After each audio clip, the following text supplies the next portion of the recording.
bawat anak may pinagdadaan. So ano yung pinagdadaanan ng mga characters nyo as anak dito? Baka mas-spoil na, pero what can you share? Ano yung pinagdadaanan ng inyong mga karakter bilang mga anak? Or ano ba? Si Belle daw makakasagot.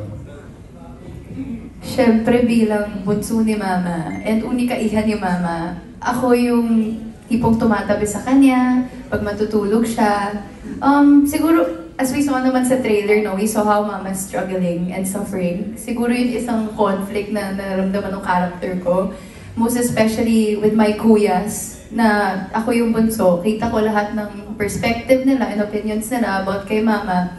I have to be the more neutral one. I would respect each and everyone's opinions regarding Mama and just to stay calm for Mama since I sleep with her every night. Ganun, Mama's girl si Jerry dito eh. So, yun siguro yung isang conflict na pwede kong i-share. Pero meron pa. We saw that. We saw that in the trailer, no? Parang nung nagkakagulo na sila, yes. Ikaw yung huminto eh. Yeah, may ganung demeanor si Jerry na, okay, she needs to be the neutral one and understands everyone's perspective. Alam ng lahat yan. Sa magkakapatid, may ganun. Yes. Diba? Juan Carlos. Actually, with my character si Leo, meron din siyang bunso, complex, heavy on the self-doubt, heavy on questioning one's value, and siguro sa lahat ng magkakapatid, siya yung may pinakamakapal na maskara. In that sense siguro, yeah.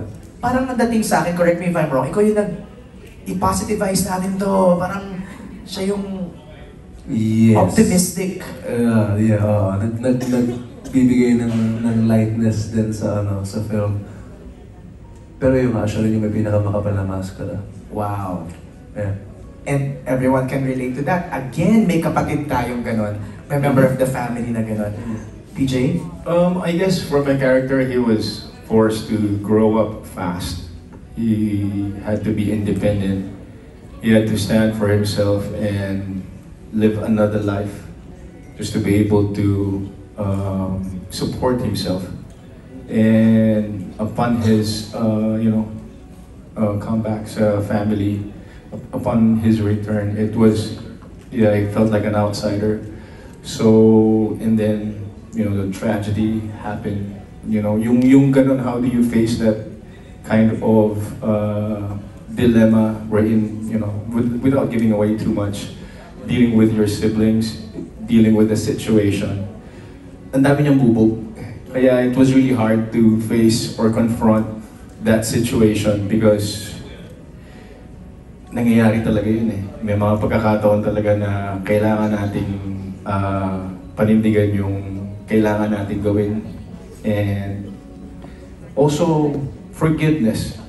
Malaking factor sa character ko yung forgiveness and pagiging open.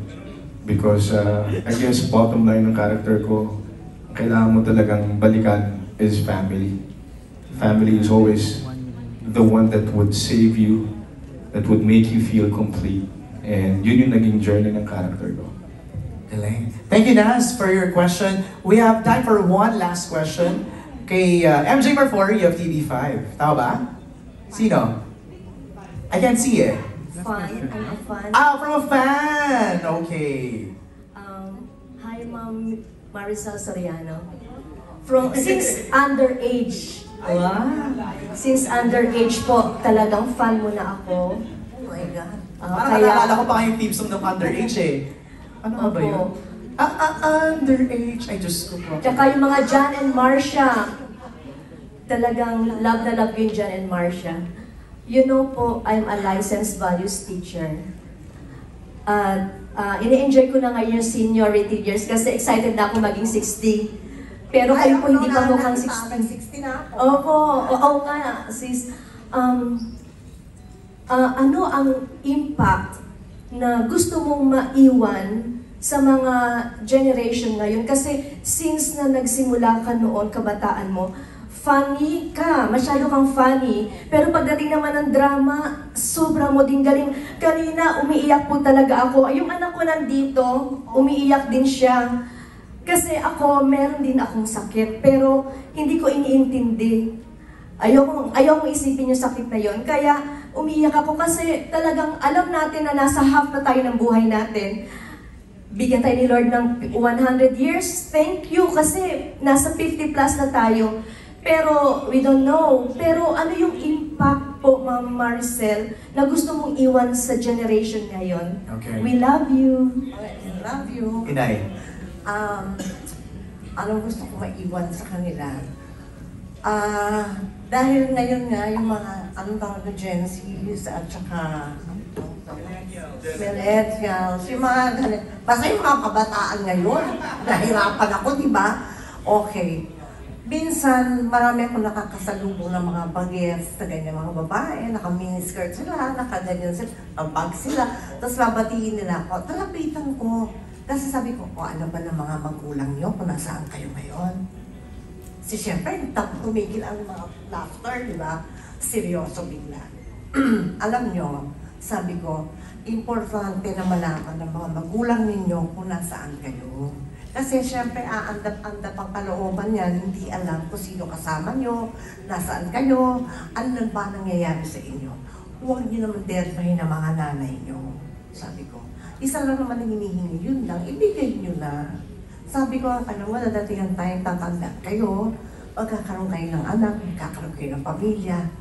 Gusto nyo ba na kung ano yung ginagawa ninyo ngayon, gawin din sa inyo?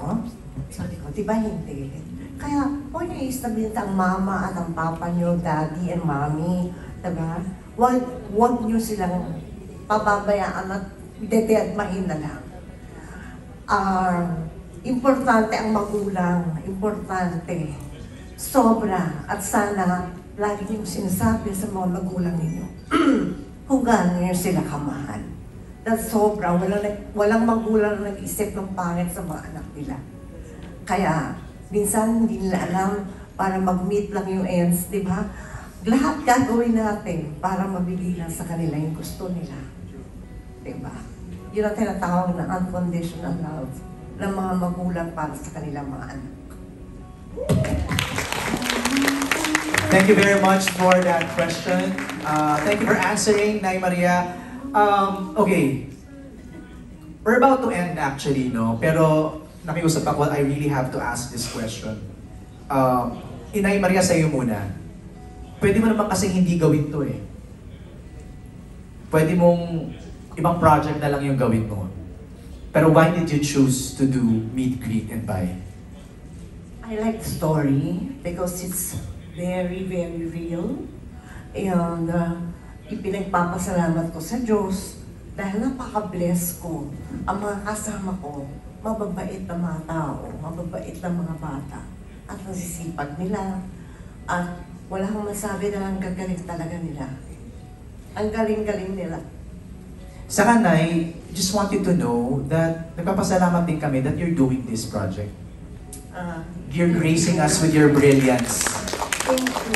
In this Meet, Greet, and Buy. Kaya thank you agad. Ngayon pa lang, Nay. Maraming salamat. Maraming salamat. And my last question for Belle, Piolo, and Juan Carlos.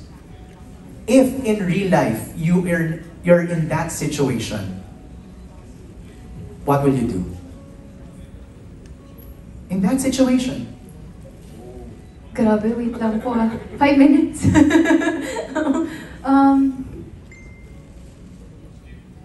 I honestly don't know how I'd take it. Me as Belle, not as Jerry. Yes, as Belle.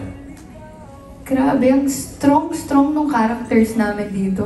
Ang strong ni Tupe, ni Brad, ni Leo, ni Jerry. Kasi just to go through that, To face to it. face it, grabe. I don't know how I'll face it, honestly. Only time will tell.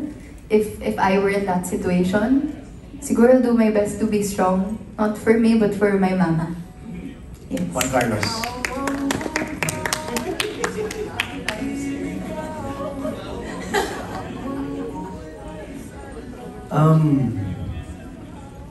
I've been in that situation. I was 12 and I did not know what to do. And I think that's okay. it's okay to not know what to do. There's no right or wrong answer. We all go through all of these different stories and different situations differently. We grieve differently. But at the very end of it, just always remember that you're never alone. That's it. PJ. When I lost my dad, I was 16, so I couldn't process it back then. But now that, facing this kind of situation, it was hard, and that's something na parang ayaw mo mangyari. So, you're never prepared for it. But you have to be strong, not just for yourself, but for the loved one, especially your mom. No one is prepared for that. So, yun pa rin, kailangan mong magpakita ng kalakasan, kahit masakit. And it's hard. Yun lang.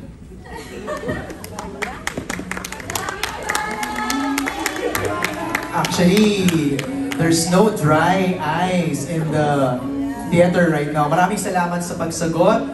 Thank you very much. At this point, we have a message from our brilliant director, Direk Cathy Garcia Sampana. Hello po, everybody. Sorry, wala po ako dyan. Trabaho lang po. Hindi po ito,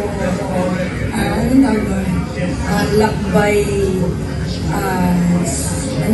baksyon. Ito po ay trabaho, kaya patawad kung wala po ako dyan. But I'd like to extend my heartfelt gratitude po for always supporting us in all of my movies. Lalo na po ito. Ito po ay para sa lahat. And gusto ko na rin mag-hi sa aking cast na thank you sa lahat for making this film. Thank you, tinanggap nyo. Thank you, sinabuhay nyo ang mga characters ng pelikula. At sa lahat po, ito po ay para sa inyo. Manood po tayo para sa buong pamilya. Mahalin natin yung pamilya natin. November 12. We miss you, Direk Cathy! And Joshua also. We miss them. Okay. Alright, so let's hear na lang our thank yous mula sa ating mga cast. Siguro sa creators muna, no? Jumbo and Patrick, alam kong nasabi nyo na kanina, why should we watch it? But your message na lang to everybody as we anticipate itong meet, greet, and buy in theaters this November. Okay, iniimbitahan po namin ang lahat kayo na manood ng Meet, Greet, and Buy sa mga sinihan worldwide beginning November 12. It's our early Christmas gift for everybody. Dalhin po natin ang ating pamilya, barkada, jowa, lahat po pwede. At magdadala po ng tissue. Kasi kita nyo naman po, hindi pa po pinapalabas, nag-iiyakan na po. So yun po.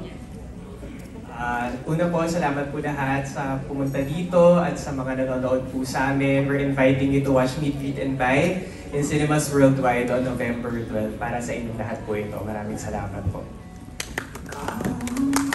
Wait lang, Bel. Bago ka mag-thank you, we just want to remind everybody para sa mga nag-open ng BDO account at nag-download ng BDO Pay, ito na ang may mga winners tayo ng 1,000 worth of SMGCs from BDO. Congratulations! At huwag kalimutan, pang-scan to pay o pang-withdraw via QR, gamitin ang inyong BDO Pay app. And at this point, gusto natin pasalamatan ng BDO Pay, which makes everyday payments more convenient with its QR transactions. Just scan to pay lang para magbayad in stores, para di na kailangan mag-cash in. Piliin lang ang BDO account or credit card para mag-transact. You can also make cash withdrawals even without your ATM card. Mag-generate lang ng QR code sa BDO Pay na pwedeng gamitin para mag-withdraw sa QR-enabled BDO ATM nationwide. Para naman sa ating mga Kababayang OFW, isang remit lang po sa inyong Kabayan Savings at libre na ang mga susunod niyong send money at pay bills transactions. Pwede rin ma-monitor ang balanse ng account anytime sa BDO Pay app. Kaya download na po ng BDO Pay. And PJ, pasalamatan mo na ang iyong mga sponsors. I'd like to make special mention of BDO, my BDO family. Thank you, Ms. Jeannie. Thank you guys for my BDO Pay family. It makes banking so easy, so accessible, and that's what we always stand for, the accessibility, and for sure, para po sa ating mga kababayan, not just here, but also abroad. We'd like to also thank Bello, of course, Miguelitos, Ice Cream.